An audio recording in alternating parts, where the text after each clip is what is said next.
tornare a Venezia per dire che questa legge non va ancora bene. Sarebbe meglio proprio ritirarla, sarebbe meglio riscrivere una nuova legge, magari con gli inquilini, che sono gli unici che possono dire quali sono le loro difficoltà, ma a loro non interessa. Guardate, l'Ater di Padova è specialista per lasciare le case vuote, non restituirle a chi ne ha diritto e bisogno, non riqualificarle, per poi regalarle, venderle a pochi spiccioli, magari a qualcuno che ne può comprare un po'.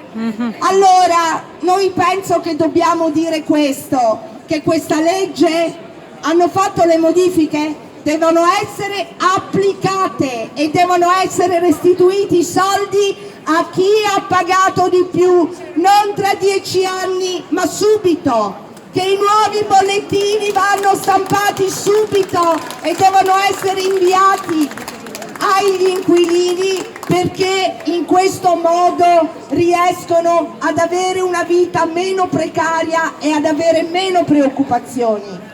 Altro che prima i veneti. Quali veneti, Zaia? Quali veneti vuoi che vadano prima? Sicuramente non quelli delle case popolari, non quelli dei quartieri popolari. Abbiamo, e voi siete testimoni, in ogni palazzo di Padova ci sono 1 o 2 appartamenti vuoti.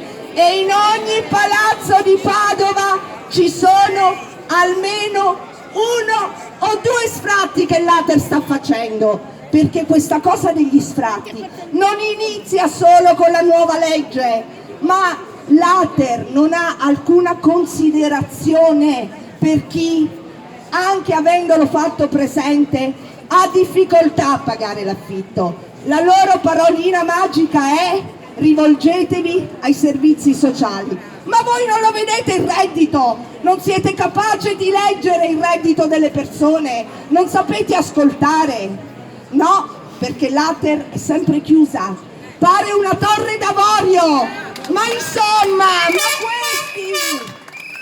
ma questi li paghiamo noi, tutti noi li paghiamo. E allora va bene essere servi del padrone, va bene Zaia che li tiene tutti così, perché se no vanno a casa e cosa farebbe Zarabella? Non lo so, non so cosa potrebbe fare nella sua vita se non facesse il servo di Zaia, non lo so, ma noi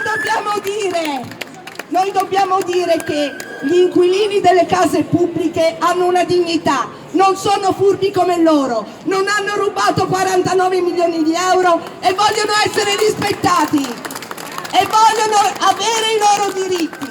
Quindi oggi è una tappa delle tante, consumeremo le scarpe, non fa niente, ma dobbiamo tornare a Venezia e chiedere che applichino quello che noi abbiamo conquistato, tutti insieme, e dobbiamo rimanere uniti. Grazie. Esmeralda, Ellen, insomma avete tante storie, fate un intervento, socializzate con i padovani, che è un problema anche loro se le persone rimangono per strada, è un problema di tutti noi se si perdono le case popolari, è un problema di tutti noi se c'è chi è in difficoltà, io penso.